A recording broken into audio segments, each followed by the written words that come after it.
Hello বন্ধুরা, welcome back to my channel, welcome to new blog. সুন্দরবনের ছোট্ট একটি গ্রাম থেকে আমি সাথী নতুন ভিডিওতে অনেক ওয়েলকাম আর অনেক ভালোবাসা জানাই। আশা করি তোমরা সকলেই ভালো আছো, সুস্থ আছো। যে যেখানেই থাকো সকলে যেন ভালো থাকো, সুস্থ থাকো, এই কামনা করেই প্রত্যেকটা দিন শুরু করি। তো চলো, আজকে প্রথম দেখো দিনের প্রথম কাজ শুরু করেছি উঠোন ঝাড় দেওয়া। কারণ আজকে ঘর ঝাড় দেওয়ার কাজ নেই। আজকের ঘুম থেকে উঠেই দেখলাম শাশুড়ি মা সারা ঘর ভালো করে ঝাড় দিয়ে সারা ঘর কিন্তু লেপছে, মানে কাদা আর গোবর দিয়ে গোবর দিচ্ছে সারা ঘর।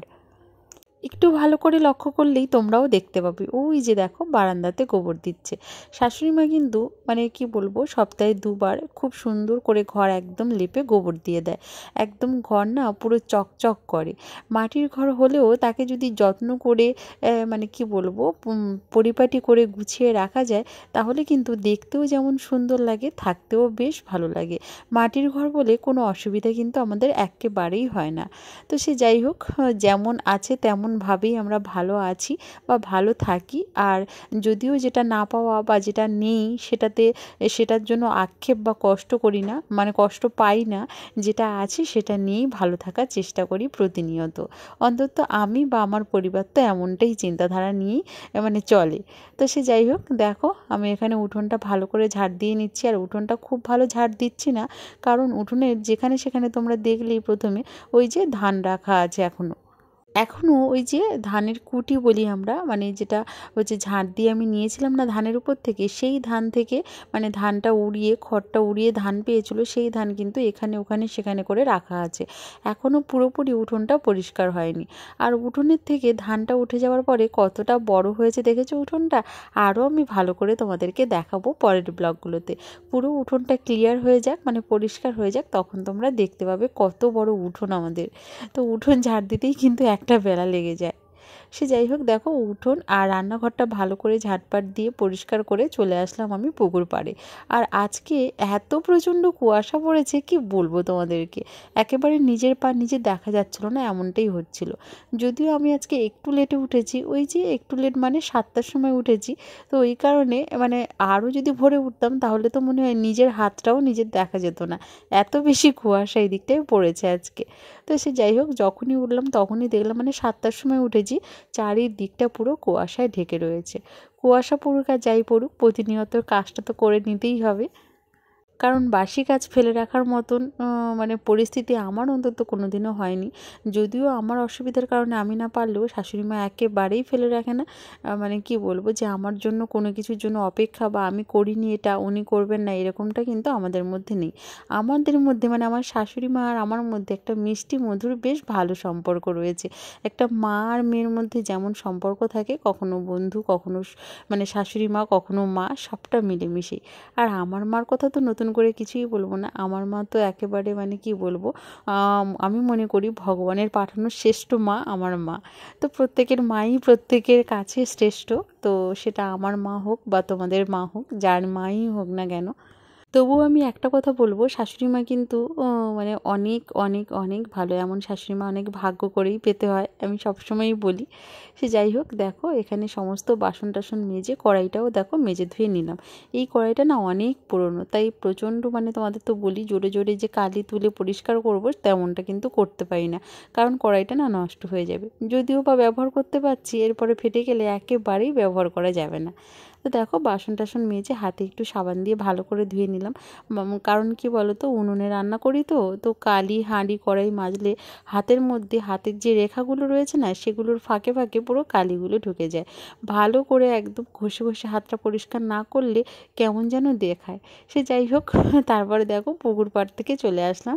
এই যে ঘরের সামনেটা ভালো করে মুছে নিচ্ছি। শাশুড়ি মার পুরো ঘরটা লেপ দেওয়া হয়ে গিয়েছে, মানে ঘরের মেঝেটা আমাদের সামনের পোর্শনটা এই যে ইট দিয়ে কোনো রকম একটু গেঁথে তারপরে কিন্তু তোমাদের দাদাভাই প্লাস্টার করে দিয়েছিল, আর প্লাস্টারের উপর দিয়ে রং করে দিয়েছে। বাকি পুরোটাই কিন্তু মাটির বাড়ি। খুব শীঘ্রই আমার চ্যানেলে হোম ট্যুর ব্লগ অবশ্যই আসছে, তোমরা তখন দেখে নিও আমার বাড়িটা কেমন। সে যাই হোক, অনেকেই কিন্তু আমার বাড়ির প্রশংসা করেছো, অনেকেই কিন্তু কমেন্টে বলেছো দিদিভাই তোমার বাড়িটা বেশ সুন্দর, খুব সুন্দর। তাদেরকে অনেক অনেক অনেক ভালোবাসা। আমার এই ছোট্ট কুটিরটাকে না আমি সব সময় মেজে ধুয়ে পরিষ্কার পরিচ্ছন্ন করে রাখার চেষ্টা করি। শুধু আমি নই, আমার শাশুড়ি মা আমি দুজনে মিলেই। সে যাই হোক, দেখো এবারে চলে আসলাম মুরগির কাছে। বাপের বাড়ি থেকে নিয়ে এসেছিলাম 10টা মুরগি, তোমাদের সাথে কখনো শেয়ার করা হয়নি, ভাবলাম আজকে একটু তোমাদেরকে শেয়ার করি। তো দেখো 10টা মুরগির উপরে যারা ছিল, তিনটে বড় মুরগি, তিনটেই কিন্তু ডিম দেয়। তো ওরা দেখো লাফ দিয়ে আগে বেরিয়ে চলে গেল। আর এখানে ছোট ছোট মুরগিগুলো একটা একটা করে আমি না জাল ঘেরা রয়েছে যেখানে, সেখানে রেখে দেবো, কারণ এত ঠান্ডায় একেবারেই বের করবো না। এই যে কুয়াশায় না মুরগি যদি মানে বের করে দিই, ছোট মুরগি তো ঠান্ডা লেগে সর্দি হয়ে যাবে, গিয়ে সব মুরগি মারা যাবে, আর মুরগির রোগ হলে একদমই বাঁচানো যায় না। সে যাই হোক, তোমাদের দাদাভাই তো ভীষণ সেন্সিটিভ, কারণ পশুপ্রেমী তোমরা জানোই, বারবারই বলি, ওর যেন কোনো জিনিসের কোনো ক্ষতি না হয় এরকমটাই বলে সব সময়। সে যাই হোক, দেখো একটা একটা করে রাখছিলাম, শাশুড়ি মা বললো সবগুলো ছেড়ে দাও, একাই চলে যাবে। কিন্তু তারপরে না ছেড়ে দিয়ে পড়লাম মহা বিপদে, কীভাবে যে ঘরের মধ্যে দেবো তাই ভাবছি। অবশেষে শাশুড়ি মা আমি দুজনে মিলে খুব মানে ঘেরাঘেরি দিয়ে তারপরে ঘরের মধ্যে দেখো ঢুকিয়ে দিলাম। এবারে দেখো মুরগির খাবার দিয়ে দিচ্ছি। এখানে আটা, ভাত, গুঁড়ো সব কিছু একসাথে মাখিয়ে নিয়েছিলাম, নিয়ে দেখো দিয়ে দিলাম ওদেরকে। এবার একটু পাত্রে জল দিয়ে দেবো, ব্যাস সারাদিন ওদের চলে যাবে ওতেই। সারাদিন যদিও ঘরের মধ্যে রাখি না, বিকেল 3টের পর থেকেই ছেড়ে দিই, তখন ওরা চারিদিকে ধান পোকা যা যা খায় খুঁটে কিন্তু চারিদিকে খেতে থাকে। চলো এবারে একদম রান্নাবান্নার কাজে লেগে পড়বো। কিন্তু রান্নাবান্নার কাজে লেগে পড়ার আগে কিন্তু আমি পড়িয়ে নিয়েছিলাম, পড়ানো যেহেতু রয়েছে। এই সংসারের সমস্ত কাজ করে টাইম মেনটেন করে 8টার সময় বসে পড়াতে হয়। বুঝতেই পারছো, আমি 7টার সময় উঠে এতগুলো কাজ করলাম, এক ঝাঁপ বাসন মাজলাম, উঠোন ঝাড় দিলাম, ঘর ঝাড় দিলাম, মুরগিকে খেতে দিলাম, তারপরে দেখো বসেছিলাম পড়াতে। কি তাড়াতাড়ি যে কাজগুলো করি কি বলবো তোমাদেরকে। সকালটা না আমার প্রচুর ব্যস্ততার মধ্যে থাকে, আর সংসারের দৈনিক কাজ তো রয়েইছে। তারপরে দেখো একদম পড়িয়ে ছেড়ে দিয়ে ভাত আর তরকারি খাওয়া দাওয়া কমপ্লিট করে নিলাম আমি আর আমার শাশুড়ি মা। তো খাওয়া দাওয়া কমপ্লিট করে নিয়ে দেখো বসে গিয়েছে এখানে সবজি কাটতে। আর আজকে যেহেতু 23শে জানুয়ারি, আবির চলে গিয়েছিল অনেক সকালে স্কুলে, মানে আমার জায়ের ছেলে আবির, যারা তোমরা প্রথমবার দেখছো তাদের জন্যই বলে দিলাম। তো সে যাই হোক, ও স্কুলে চলে গিয়েছে, ও না খাওয়া দাওয়াও করে যায়নি। ও কখন আসবে তাই ঝটপট করে দেখো ওই দিকটায় বেগুন ভাজা কেটে নিয়েছি, আর আলু কেটে নিলাম। আলু দিয়ে ডিম রান্না করব আজকে, আর বেগুন ভাজবো এটাই ভেবেছি। তো দেখা যাক, যদি শ্বশুরমশাই তাড়াতাড়ি বাড়ি আসেন তাহলে যদি মাছ ধরে তাহলে কিছু রান্না করা যাবে। হাঁড়িতে করে চাল নিয়ে চলে আসলাম পুকুর পাড়ে। শাশুড়ি মাদের এখানে মানে আমার শ্বশুরবাড়ির এখানে না সকলেই এই যে ভাতের হাঁড়িতে করেই চাল ধোয়। আমার বাপের বাড়ির ওই দিকটায় আবার চাল ধোয়ার জন্য আলাদা হাঁড়ি রয়েছে, ওই যে ছিদ্র ছিদ্র যে হাঁড়িগুলো সেগুলো। এখানে কিন্তু আমি একটা কিনে এনেছি, কিন্তু এখনও ব্যবহার করিনি, অবশ্যই আমি ব্যবহার করব এই হাঁড়িটা। তো ভাতের হাঁড়িতে করে চাল ধুলে না চালের মধ্যে ছোট ছোট বালির কণা এগুলো কিন্তু বেরোয় না, আর ছিদ্র হাঁড়িতে করে মানে চালটা ধুলে ওগুলো বেশ ভালোই বেরিয়ে যায়। সে যাই হোক, দেখো এখানে ডিম আলু রান্না করে নিলাম। এই যে ডিম আলু একদম আলুগুলোকে না একটুখানি ভেঙে ভেঙে দিয়েছিলাম, দিয়ে আর ডিম দিয়ে রান্না করে নিচ্ছি। একদম মানে ঝোলঝোল করে রান্না করব, যেহেতু একটাই তরকারি হচ্ছে, আর বেগুন ভাজা শুকনো। তারপরে দেখো ভাবলাম যে বেগুন ভাজা হবে। তারপরে শেষে শ্বশুরমশাই মানে আমার রান্না করতে করতেই উনি চলে এসেছিলেন। এসে অনেক কষ্ট করে অনেক চেষ্টা করে পুকুর থেকে দেখো এই মাছগুলো পেয়েছে, একটা কই মাছ, একটা বাটা মাছ, আর কিছুটা মৌটি মাছ। তো মৌটি মাছগুলো শুক্তো করেই রান্না করতে বললো, যেহেতু শুক্তো বলতে কি বলো তো, আমাদের শ্বশুরবাড়ির এদিকটায় প্রচণ্ডভাবে শুক্তো খাওয়ার মানে রিচুয়ালস রয়েছে, যেমন কলা দিয়ে শুক্তো খায়, পেঁপে দিয়ে, এরকম আর কি। তো আজকে বেগুন দিয়েই শুক্তো হবে, তাই ভাবলাম বেগুনটা আর ভাজবো না, রাতের বেলা একেবারে বেগুন ভাজা আর ডাল হয়ে যাবে। তো ওই কারণে বেগুনগুলো রেখে দিয়ে আবার আমি বেগুন কেটেছি নতুন করে, সেটা দিয়ে শুক্তো করব বলে, মানে ওই মৌটি মাছ দিয়ে শুক্তো করব বলে। আজকে সারাদিনটা বেশ মজা, আনন্দ আর হাসিতেই কেটে গেল। মানে ওই যে শাশুড়ি মা রয়েছে, আমি রয়েছি, শ্বশুরমশাই রয়েছেন, শ্বশুরমশাই কিন্তু বেশ মজার মজার কথা বলছে। তো এই পাশের বাড়ির একটা ছোট্ট ছেলে চলে এসেছিলো, ওর পেছনে এত লাগছিল, তাই আমি দেখো রান্না করতে করতে সারাক্ষণ দন্ত মেলাচ্ছিলাম, মানে দন্ত মেলানো মানে হাসছিলাম, অনেক অনেক হাসি হচ্ছিল বেশ রান্না করার সময়। তো সে যাই হোক, দেখো এখানে ভাতের ফ্যানটা আমি এখানে গেলে নিচ্ছি, আর ওই দিকটায় তো হয়েই গেল ডিমের তরকারি। আর ওই যে বেগুনের শুক্তোটা করব, মাছগুলো আগে ভেজে নিচ্ছি ভালো করে। মাছগুলো লাল লাল করে ভেজে নিয়ে দুটো বড় মাছ তুলে রেখে দেবো, যদি কালকে রান্না হয় তো হবে। মানে কালকে রান্নার জন্য বড় মাছটা আর শুক্তোর মধ্যে দেবো না, শুধু মৌটি মাছ দিয়েই শুক্তোটা রান্না করব। গাছ থেকে কচি কচি দুটো নিম পাতা নিয়ে এসেছি, আর দেখো বেগুন, এই যে নেড়েচেড়েই রান্না হয়ে যাবে। খুব বেশি সময় লাগে না শুক্তো রান্না করতে, কারণ শুক্তোর মধ্যে কোনো মশলা দেওয়া চলবে না। আর কোনো মশলা বলতে হলুদ, লবণ আর একটু পেঁয়াজ, আর যদি ইচ্ছে হয় 5 ফোড়ন, এই হচ্ছে মশলা। তো এই কারণে খুব বেশি সময় লাগবে না, শুধু বেগুন, বুঝতেই পারছো এমনিতেই বেগুন ভাজতে ভাজতে একেবারে নরম হয়ে যায়। ভাতটা দেখো একদম গুছিয়ে তুলে দিলাম, আর এখানে রান্নাঘরে যা আমার জিনিসপত্র ছড়িয়ে ছিটিয়ে আছে কি বলবো তোমাদেরকে। রান্নাবান্না কমপ্লিট করে সমস্ত জিনিস গুছিয়ে তুলে রেখে দিয়ে শাশুড়ি মা আর শ্বশুরমশাই ধান উড়াচ্ছিলেন এখানে। ওই যে উঠোনে যে ধানটা রাখা ছিল, ওই যে বললাম তোমাদের কুটির ধান, ওই ধানটা উড়িয়ে পরিষ্কার করে একদম গুছিয়ে নিল। আর তারপরে দেখো আমি আর আমার শাশুড়ি মা মিলে উঠোনটা ঝাঁটপাট দিয়ে পরিষ্কার করে নিচ্ছি। দেখতেই পাচ্ছ কতটা বড় উঠোন, একদম এই প্রান্ত থেকে ওই প্রান্ত, কতটা বড় লাগছে দেখতে পাচ্ছ। আর আমাদের দেখো আবির ওই যে পোঠেতে শুয়ে একদম কত রকমের ডায়লগ দিচ্ছে, আর আমরা কাজ করেই যাচ্ছি, মানে কাজের আর শেষ হচ্ছে না। আজকে কাজ করতে করতে মানে রান্না হয়ে গিয়েছে 1টার মধ্যে, কিন্তু কাজ করে উঠতে উঠতে না প্রায় 2:30 মতন বেজে গিয়েছে। কখন যে স্নান করব এখনও আমি ঘরের মধ্যে ঢুকিনি, সেই সকাল দিয়ে বেরিয়েছি আমি বাইরে। সকাল দিয়ে বেরিয়েছি বলতে শাশুড়ি মা যেহেতু ঘরের ভেতরটা গোবর দিচ্ছিলো, তো ওই কারণে ঘরের ভেতরে আর ঢোকা হয়নি। সেই যে বাইরে বাইরে কাজ করছি সারাটা দিন বাইরে বাইরে, এখনও না বিছানা তোলাটাও হয়নি আমার। কখন ঘরের মধ্যে ঢুকবো আর কখন যে বিছানা তুলবো ভগবান জানে। এখানে দেখো হাঁড়ি থেকে ভাতটা বেড়ে নিচ্ছি শ্বশুরমশাইয়ের জন্য। স্নান করে আসলো যেহেতু, আর স্নান করে আসলে একেবারে অপেক্ষা করে না, স্নান করে আসলেই খেতে দিতে হয় শ্বশুরমশাইকে। তো এই কারণে দেখো আমি ভাতটা বেড়ে একেবারে রেডি করে গুছিয়ে দিয়ে তারপরে আমি যাব স্নানে, নয়তো আমার স্নান সেরে আসতে অনেক লেট হবে। আমার চুল দেখেই মানে মাথা দেখেই বুঝতে পারছো একদম তেলে কিন্তু ভেজানো রয়েছে 2 দিন ধরে। তো আজকে শ্যাম্পু না করলে আমি আর বাঁচবো না, এমন একটা অবস্থা। কারণ চুলে শ্যাম্পু না করে আমি একেবারেই থাকতে পারি না, আর তেল দিয়েও আমি থাকতে পারি না। তবুও অনেক কষ্ট করে আমি তেলটা কিন্তু 2 দিন রেখেছি মাথায়। সে যাই হোক, দেখো ভাতটা রেডি করে দিয়ে আসলাম। এবারে এই জায়গাটা এতটা বেশি মানে কি বলবো অগোছালো বা নোংরা হয়েছে যে আমার গোবর না দিয়ে আমি আর পারলাম না। ভাবলাম স্নানের আগে ভালো করে গোবরটা দিয়ে নিই, কাদাঘাঁটি জায়গাটি স্নানের আগেই কমপ্লিট করে নিই। কারণ এই জায়গায় না রান্না করতে করতে লবণ পড়ে গিয়েছিল অনেকটা। লবণটা না মাটির মধ্যে এমন ভিজে চ্যাপচেপে হয়ে গিয়েছে, দেখতে এত খারাপ লাগছে। আর তার উপরে শাশুড়িমা এই জায়গায় বসে মাছও কেটে দিয়েছিলেন। তো এই কারণে সব মিলিয়ে আমি ভাবলাম যে এই জায়গাটা আগে ভালো করে গোবর দিয়ে পরিষ্কার করে তারপরে যাব স্নানে। তো দেখো এই জন্য এই জায়গাটা ভালো করে গোবর দিয়ে পরিষ্কার করে নিচ্ছি একদম। আর এইরকমভাবে লেপে নিলে না জায়গাটাও যেমন সুন্দর হয়ে যায় রান্না করার পরে, আর দেখতেও বেশ ভালোই লাগে। তো দেখো খুব বেশি একদম গোবর দেবো না, যতটা মোটামুটি রান্না করেছিলাম ততটা সেই জায়গাটা দেখো একটুখানি লেপে নিচ্ছি। রান্না করার সময় জায়গাটা কতটা অগোছালো ছিল তোমরা দেখেইছো তো। তো দেখো এখন একদম পরিপাটি করে গুছিয়ে দিয়েছি যতটা পারা যায়। কী আর করবো বলো, এত জিনিস এলোমেলো হয়ে যায়।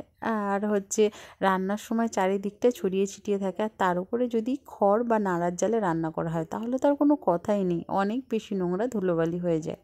সে যাই হোক দেখো, ওই যে বললাম যে ঘরে ঢোকারই সময় পাইনি, কোনো রকম শাড়ি আর হচ্ছে সায়া ব্লাউজ সব কিছু বাইরে ছিল, ওগুলো নিয়ে একদম বাথরুমে চলে গিয়েছিলাম স্নান করতে। স্নান সেরে এসেই দেখো ওই যে চুলে শ্যাম্পু দিয়েছি বললাম, আমার না স্নান সেরে আসতে অনেকটা লেট হয়ে গিয়েছে। এখন অলরেডি ঘড়ির কাঁটাতে 3টে ছুঁই ছুঁই, এখনও কিন্তু খাওয়া দাওয়া কিছুই হয়নি। শাশুড়ি মা ঠাকুর পুজোটা দিয়ে দিলেন। আজকে যেহেতু মানে বৃহস্পতিবার, ঠাকুর পুজো তো মানে দিতেই দেরিও হয়ে গেল, কী আর করব, ঘরে যেদিন কাজ থাকে এমনটাই হয়। তো শাশুড়িমা ওইদিকে ঠাকুর পুজো দিচ্ছে আর আমি স্নান সেরে এসে দেখো মানে ঠাকুর পুজোটা দেওয়া কমপ্লিট হয়ে গিয়েছে, এখন হয়তো টিভি দেখছে। আমি এখন এই যে বিছানাটা একেবারে তুলে গুছিয়ে পরিপাটি করে নিচ্ছি। বাসি বিছানা এতক্ষণ ফেলে রাখাও উচিত নয়, কী আর করব বলো, ওই এক দিন হয়ে যায়। আজকে যদি মানে ঘর না লেপ দিত, তাহলে আমি যদি ঘরে ঢুকতে পারতাম, যতই কাজ থাক এই কাজটা আমি আগেই করে দিতাম। যেহেতু আজকে লেটে ঘুম থেকে উঠেছি, ওই কারণে ঘুম থেকে উঠেই ঝটপট করে আগে বাইরে চলে গিয়েছি, ঘরের ভেতরের বিছানা আর গোছানো হয়নি। তাই দেখো এখন গুছিয়ে একেবারে পুরো পরিপাটি করে দিলাম। আর পড়ন্ত রৌদ্র এসে পড়েছে কিন্তু আমার বিছানার উপরে, যেহেতু বিকেল 3টে বেজে গিয়েছে বুঝতেই পারছো। আর তারপরে দেখো চুলে ভালো করে শ্যাম্পু দিয়ে নিয়েছিলাম, এবার একটুখানি ভালো করে মুছে নিচ্ছি। চুল যে কখন শুকনো হবে জানি না, ভাবছি খেয়ে দিয়ে নিয়ে যদি পড়ন্ত রৌদ্রটা থাকে একটু গিয়ে দাঁড়াবো রৌদ্রের মধ্যে। এখনও জামা কাপড়ও ধোয়া হয়নি, মোটামুটি কাজের আর শেষ নেই। আজকে এত বেশি কাজ হচ্ছে, এত বেশি কাজ হচ্ছে, একটুখানি রেস্ট নেওয়ার মতন সময়ও আমি পাচ্ছি না। সে যাই হোক দেখো অবশেষে চলে আসলাম। এই যে পাশের বাড়ি একটা জেঠিমা এসেছে, জেঠিমার সাথে বকবক করে গল্প করছি। আমার শাশুড়ি মা আর আমি দুজনে মিলে খেতে বসে গিয়েছি। আর আবির আর আমার শ্বশুরমশাইয়ের খাওয়া তো হয়েই গিয়েছে। তো দেখো শাশুড়িমাকে আগে ভাত বেড়ে রেডি করে দিচ্ছি, কারণ শাশুড়িমার প্রচণ্ড খিদে পেয়ে গিয়েছে। অনেক সকালে আমরা কিন্তু আজকে খেয়েছিলাম, মোটামুটি পরিয়ে ছেড়ে দিয়ে খাওয়ার কাজটা কমপ্লিট করে নিয়েছিলাম। তো এই কারণে এখন যেহেতু 3:30-এর ঘরে কাঁটা চলে গিয়েছে, খিদে তো পাবেই বলো। তো সে যাই হোক দেখো এখানে ভাত টাত বেড়ে রেডি করে নিচ্ছি। ওই যে যা রান্না করলাম তোমাদের তো দেখালাম, বললাম বেগুন শুক্তো হয়েছে আর হচ্ছে ডিমের ঝোল। আর শুক্তো টুক্তো আমার একেবারেই পছন্দ নয়, আমি কিন্তু খাই না। ওই সামান্য একটুখানি দেখো শাশুড়িমা এক্ষুনি বলবে একটু শুক্তো খাও, একটু শুক্তো খাও, ওই কারণে একটুখানি নামমাত্র নিয়েছি আমি থালায়। আর এমনিতেও ডিম ডিম মোটামুটি আমার প্রচণ্ড পছন্দের। ডিম মানে মাংস এগুলো কিন্তু ভীষণ পছন্দের আমার। তো এই কারণে এগুলো হলেই না অন্য তরকারির দিকে একেবারেই আমার চোখ যায় না। তো দেখো এই ডিমের তরকারি দিয়েই আমার পুরো ভাত খাওয়া কমপ্লিট হয়ে যাবে। তোমরা কারা কারা ডিম খেতে পছন্দ করো অবশ্যই কিন্তু আমাকে কমেন্ট করো। আমি কিন্তু ভীষণ ভালোবাসি, বেশিরভাগ ডিমের মানে ঝোলের থেকে আমি অমলেট ডিম বেশি পছন্দ করি। একটা ডিমের অমলেট হলে আমার কিন্তু মানে খাওয়া হয়ে যাবে, আমার আর কিছুই লাগবে না। সেটা সকালে হোক, দুপুরে হোক বা বিকেল হোক, সব সময়ের জন্য ডিমের অমলেট আমার খুব খুব খুব প্রিয়। তো চলো দুজনে মিলে খাওয়া দাওয়া শেষ করে নিলাম, আমার শাশুড়ি মা আর আমি। আর খেতে খেতে অনেক বকবক অনেক গল্প করলাম। তারপরে দেখো স্নানের জামা কাপড়গুলো আমি একটুখানি সার্ফ দিয়ে ভিজে রেখে দিয়েছিলাম, এগুলো এবারে কেচে কুচে পরিষ্কার করে নিচ্ছে। আর সঙ্গে আবার বাসন, একই বাসন যে সারাদিনে কতবার মাজতে হয় কি আর বলবো।